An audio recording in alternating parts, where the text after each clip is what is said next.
Two men journey to the bars and restaurants of Scandinavia to find amazing beers, always with the same question. Hey, what's on tap? It's time to find out. Hello and welcome back to what'sontap.podcast.com. Yes, we are now the website, not the podcast. Yes, but we have a technical announcement. No, Yeah. no, it's the podcast. You didn't get to the wrong audio file. We're back with two sour beers. I just saw Stefan's face when he smelled the second one, so there's some kind of funky treat in store for me. It is. but we will get there because we brought one beer each. We did. As we often do. We like to treat each other to delicious beers. We do.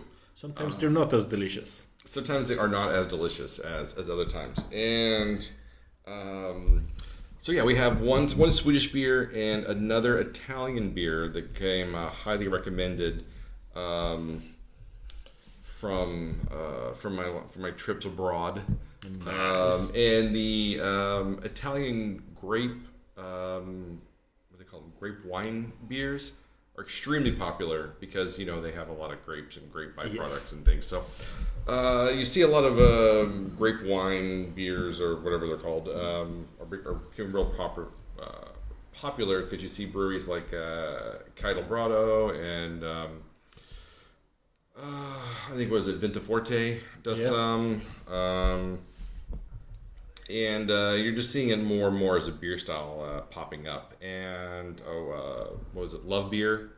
Or is it Lover Beer? They do really good sours and stuff. Yeah. So I would say that for me, Italy was known for their barley wines and their sour beers before I knew of like other things they were doing. So I'm excited to try this. This is from a new brewery I've never heard of before, and of course, no one that I know has checked it in. So it should be interesting to try. Great fun. Okay, so what do we have up first? Okay, we'll start with the Swedish one. So this is from our regular friends. We've reviewed their beers many times on the show. It's from Brekeriet out of Landskrona. The beer in question is from their Wild series. It's been a very, very good series. Yes.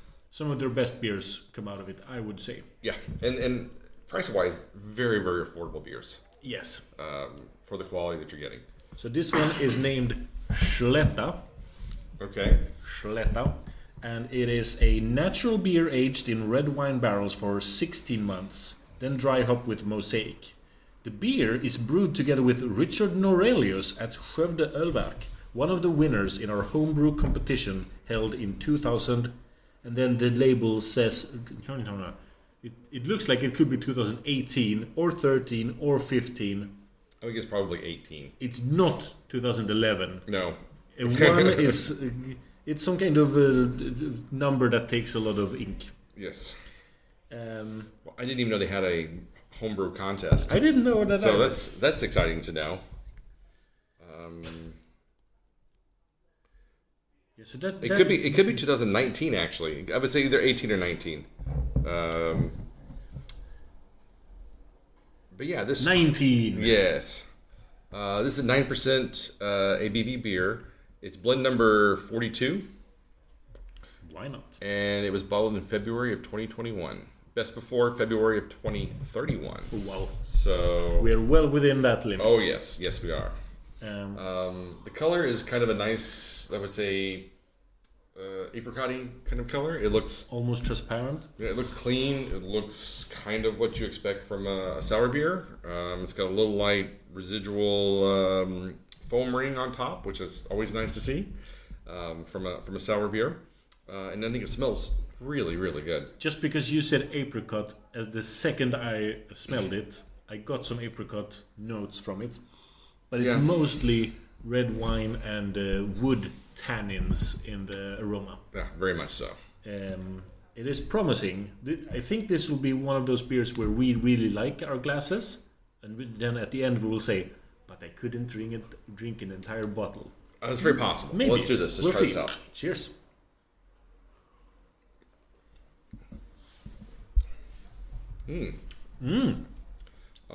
I take it back. Yeah, I think we could finish this entire bottle ourselves. very much so. Red wine barrel-aged beers are usually not my favorite style of barrel-aged beers. I know. I think mostly because I've seen it misapplied in like stouts. Yeah. It just makes the stout just get kind of all kind of weird and funky, and it doesn't really reward the beer very much. But I think with sour beers, it adds a little more dryness and complexity to the beer itself. And I think this is a really, really nice beer. What really surprises me is 16 months. I would never have guessed the wine character to be this subdued, hidden, balanced even. I would expect it to be a wine bomb. Oh, for sure. And at 9% ABV, it could have been really crazy boozy. But it feels like a 4% beer. Yeah, it drinks very, very smooth. There is that tart tanginess to it. There's a little bit of a mouth pucker, but it's not too bad. It's like I said, you got some stone fruits in there. You definitely get a bit of that oakiness to it, but it's not like you're drinking wood. No. It's very, very well balanced and very light. It's really making me salivate now. Oh, me too. Yeah. It's really gets the salivatory glands working overtime here. My carbonation disappeared very quickly, and I'm having trouble really. Oh, your glass is getting way more action. Yeah, the carbonation I think works really well on this, and it kind of froths up quite well. I don't know what's wrong with your glass. It's a bad glass for a bad person. just can't get it up quite like I can, apparently. What's interesting for me, I think, is the aftertaste is a little tequila-esque. I think because of the rawness of the wood oak parts of it, it gives it a slightly tequila-esque kind of feel to it. I think the 9% ABV is also kind of aiding to that. And this isn't super cold either. This is obviously just a little lower than maybe room temperature. Yeah. So but still, I think it works exceptionally well. Yeah, I like it. Yeah. So what would you give this? I think a straight 4. I was thinking maybe even a 4.5. I really like this beer. Then I think you should buy a few more bottles to just. I was thinking about buying a couple of bottles just to put in your back. Cupboard. Yeah. Because they're never overpriced. I don't remember the price of this, but they always land in like the same affordable. Yeah, they're going to come in under 100 crowns. Yeah, I usually think somewhere around. Some wilds they go up higher. I think. Not often. I want to say you see them somewhere around 70 to 80 crowns, which is a really, really good deal for their beers. This one was 59. Yeah, see, I mean, that is that's insane. That is this beer steal. Is so good for 59 crowns. I will definitely have to order a couple of these. Yeah, just to send them back. Before we're done with this glass, I might raise it to 4.25. Not because I'm influenced by the price, even though that surprised me. Yeah. I was guessing more like 99. Sometimes they come up as high as 99, but usually Brekeriet's doing, I think, world-class beers at an extremely affordable price for our market. I don't know how much they're exporting for, but for the Swedish Systembolaget prices, you're usually always going to get a really good beer at a really, really good price. I'm glad you liked it, and I'm really glad that the red wine aging didn't take over more than it did. Yeah, me too. I will definitely revisit this beer in the future. Nice. All right, so next up we have something from Maestri del Sannio. It's the Perdere la More, Perdere la More, 2020. We recommend all our viewers to look at the show's title. Yes. I was flawless Italian just then. It is made in Italy. So San Lorenzello. So it's a dark purple color. Yes. Purple red. Yes. Maybe you can look on Untapped and see if there's any more notes on the You want me to Perdere la More. Maybe. But yeah, it comes off as kind of a plummish color, very purpley. The smell is weird. The smell is really, really weird. So the description on Untapped is E adesso andate via, which means, and now, go away. Nice. Maestri del Sannio. So this has... Perdere la More. At the time of this recording, it's got how many check-ins? 5 worldwide. 5 worldwide check-ins. Wow. Yes. Wow. And all right, so you always give me the best treats. I try. At least rare treats, maybe not the best. So give this one a smell. Tell me what you think. It's some kind of herb. Is it like sage? I have no idea, but it is definitely herbal in the nose. Sage or thyme or rosemary. I don't think it's rosemary, but when you say sage, I kind of feel like sage might be where we're going here. It's got a very weird herbal kind of... very sweet aroma. Yeah, it's almost astringent, kind of medicinal smelling. Yeah? Yeah. All right, well, let's see what we got here. Yeah. Good luck.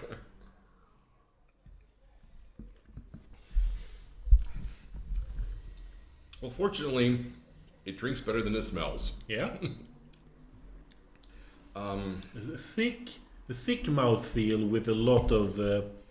it's not a lot of carbonation, but it's like effervescent kind of... It definitely activates a lot of my mouth. Mm-hmm.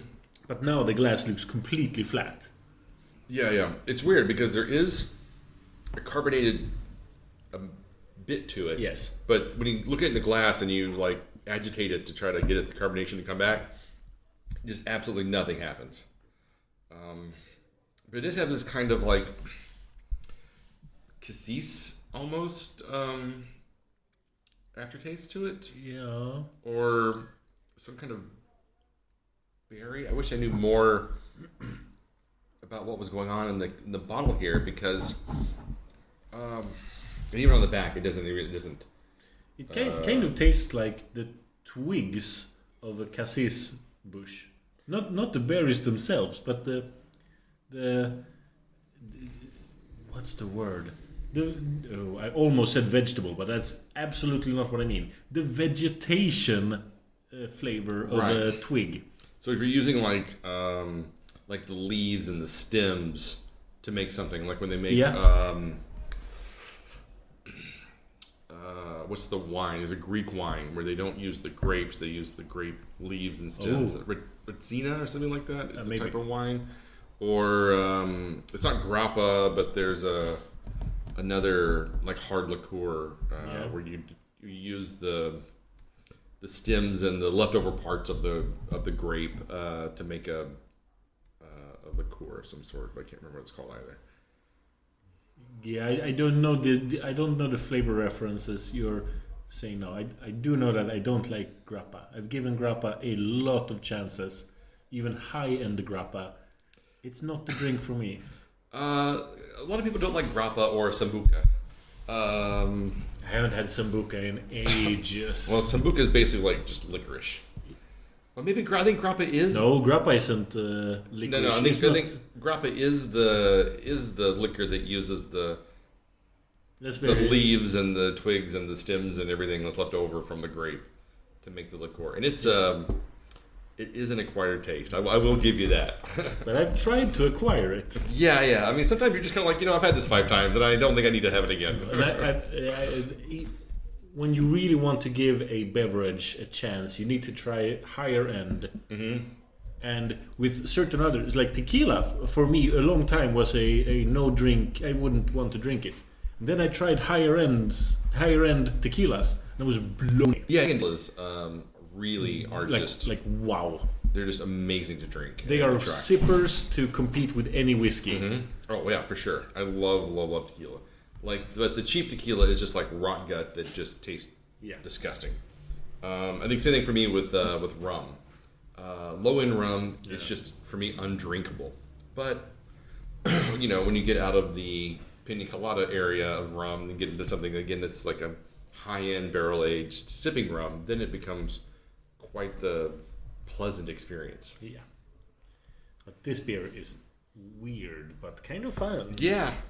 I don't really know how to rate this one. I like it, but there is this, like I said, slightly medicinal aftertaste to it that I can't quite figure out. And it has to be something. So it actually gives a pretty good list of ingredients here. It's water, grains, and then there's something called fermento non maltolto, something called more, and then lupolo and ladito. So if you look up, geez, that's not going to translate probably. If you do an Italian translation for more, what does that translate as? I will do it. Keep talking. I'm working on it.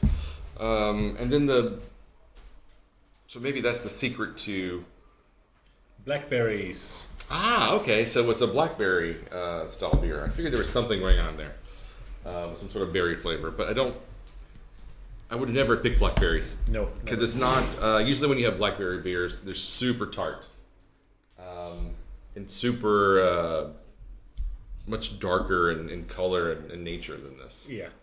Can you do a total translation of the title here? Yes, master. Perdere la More. Yes, master. I will perdere. And then we'll wrap this up after that. We'll give our final review and losing the blackberry. I didn't help at all. Because it is a beer with blackberries. That told me nothing. All right. Well, I quite like this beer. It's not as good as the Brekeriet beer, but I have quite enjoyed this.